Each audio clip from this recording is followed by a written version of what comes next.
Ang mabuting balita ng Panginoon ayon kay San Lucas. Noong panahong si Herodes ang hari ng Judea, may isang paring Hudyo na kabilang sa pangkat ni Abias na ang pangalan ay Zacarias. Ang kanyang asawang si Elizabeth ay mula naman sa angkan ni Aaron. Kapwa sila kalugod-lugod sa paningin ng Diyos at namumuhay ng tapat sa mga utos at tuntunin ng Panginoon. Wala silang anak dahil baog si Elizabeth at kapwa sila matanda na. Isang araw, nanunungkulan ang pangkat na kinabibilangan ni Zacarias at ginagampanan niya ang kanyang tungkulin sa harapan ng Diyos bilang isang pari. Nang sila'y magpalabunutan ayon sa kaugalian ng mga paring Hudyo, siya ang napiling magsunog ng insenso.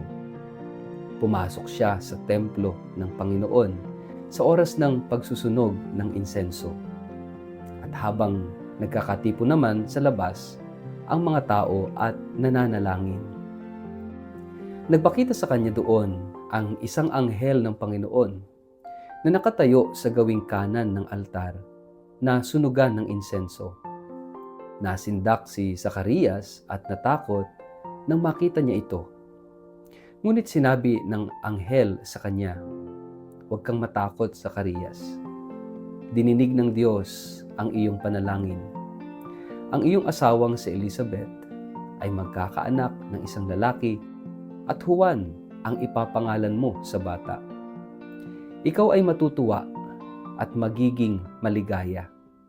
Marami ang magagalak sa kanyang pagsilang sapagkat siya'y magiging dakila sa paningin ng Panginoon. Hindi siya dapat uminom ng alak o anumang inuming nakakalasing. Sa sinapupunan pa lamang ng kanyang ina ay mapupuspos na siya ng Espiritu Santo.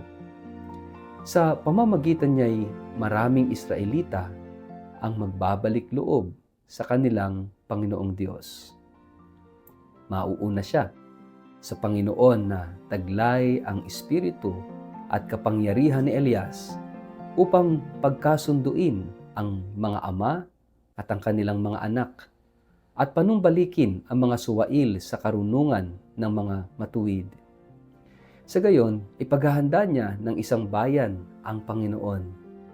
Sinabi ni Zacarias sa anghel, "Paano ko matitiyak na mangyayari iyan? Ako'y matanda na at gayon din ang aking asawa." Sumagot ang anghel, "Ako'y si Gabriel na nakatayo sa harapan ng Diyos. Isinugo niya ako upang dalhin sa iyo ang magandang balitang ito. Ngunit dahil sa hindi ka naniwala sa mga sinasabi kong matutupad pagdating ng takdang panahon, ikaw ay magiging pipi. Hindi ka makakapagsalita hanggang sa araw na maganap ang mga ito." Samantala, naghihintay naman kay Zacarias ang mga tao. Nagtataka sila kung bakit nagtagal siya ng ganoon sa loob ng templo. Paglabas niya, hindi na siya makapagsalita. Kaya't mga senyas na lamang ang ginagamit niya. Napag-isip-isip ng mga tao na baka nakakita siya ng pangitain sa loob ng templo. Si Zacarias ay nanatiling pipi. Nang matapos na ang panahon ng kanyang paglilingkod, ay umuwi na siya. Hindi nga nagtagal at naglihi si Elizabeth. Hindi ito lumabas ng bahay sa loob ng 5 buwan. Sinabi ni Elizabeth, "Ngayoy kinahabagan ako ng Panginoon. Ginawa niya ito upang alisin ang aking kahihiyan sa harap ng mga tao." Ang mabuting balita ng Panginoon. Word of the day, hear what God has to say. Mapagpalang araw po sa inyong lahat. Kumusta po kayo? Ang ating word of the day ay silence. Tahimik ang mundo ng isang taong matagal lang naghihintay. Tulad ng katahimikan ng gabi matapos ang panalangin na walang sagot. Tulad ng isang matandang mag-asawang paulit-ulit na humihiling ng anak, ngunit tumanda at tila napag-iwanan na ng panahon. Ganyan ang katahimikan sa kwento ni Zacarias at ni Elizabeth. Katahimikan na hindi lamang panlabas kundi pangloob. Katahimikan ng mga taong tila nakalimutan na ng Diyos. Ngunit sa likod ng katahimikang ito, may isang mas malalim na anyo ng pag-asa.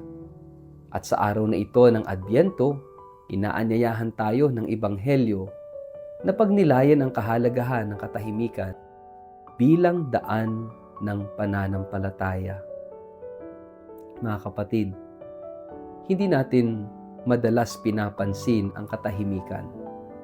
Sa mundo ng mabilis na sagot, instant messaging, social media, breaking news, tila ba ang katahimikan ay walang puwang. Ngunit sa kwento ni Zacarias, ang katahimikan ay naging daan upang maipahayag ang kabuuan ng plano ng Diyos. Hindi sa isang malakas na tinig, kundi sa pagkapipi ni Zacarias. Siya na isang pari, sanay magsalita, magdasal, mangaral, ngayon ay tinanggalan ng tinig. Sa unang tingin, ito ay tila parusa. Ngunit kung titingnan sa pananampalataya, ito'y isang paanyaya.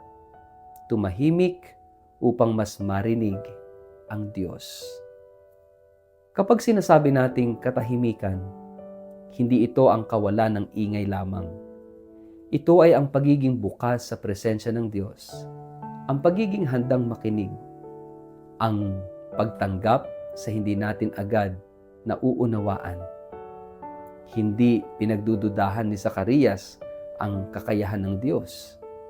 Ngunit may kaunting pag-aalinlangan sa mensahe ng anghel.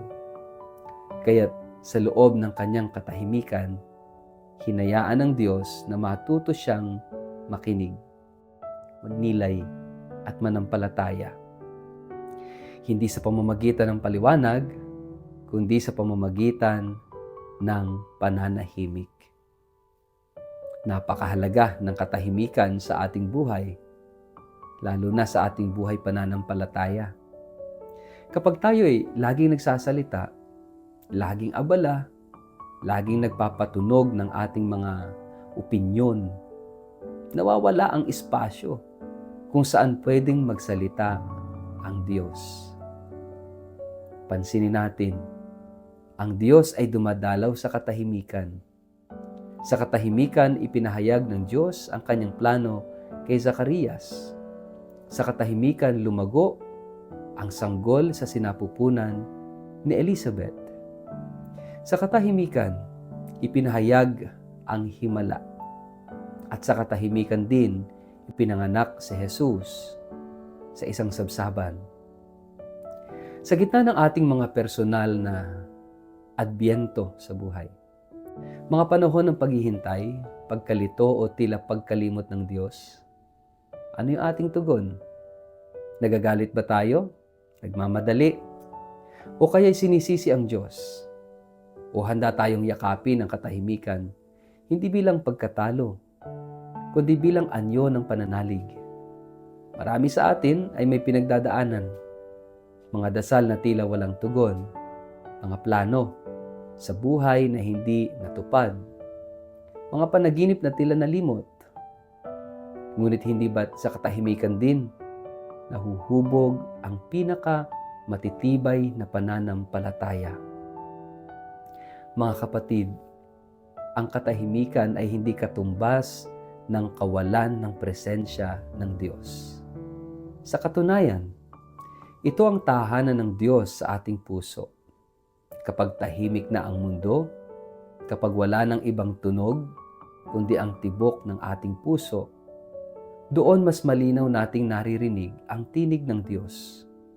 Tulad ni Zacarias, maaaring hindi agad natin maintindihan ang plano ng Diyos.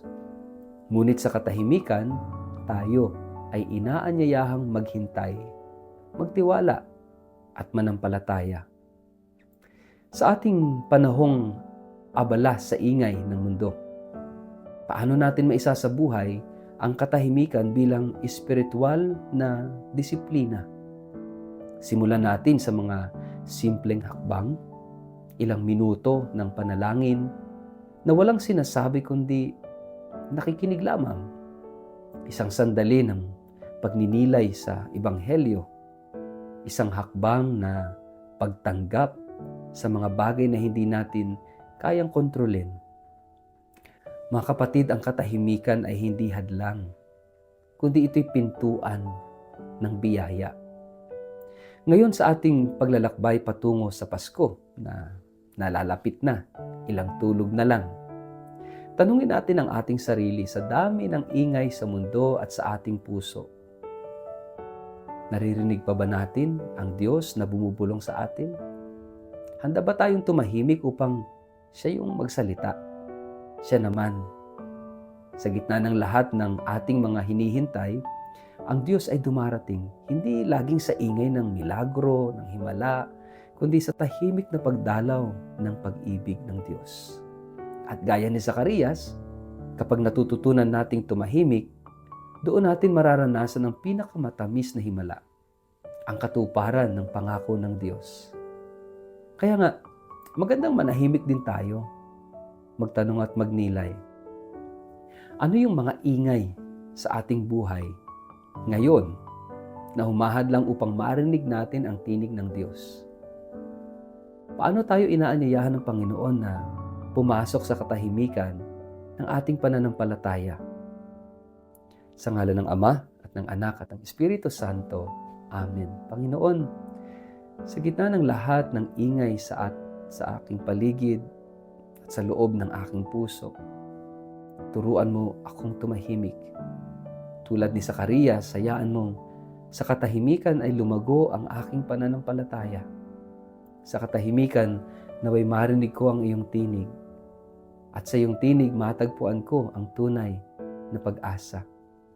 Amen. Pagpalain po kayo at ingatan ng makapangyarihang Diyos, Ama, Anak at Espiritu Santo. Amen.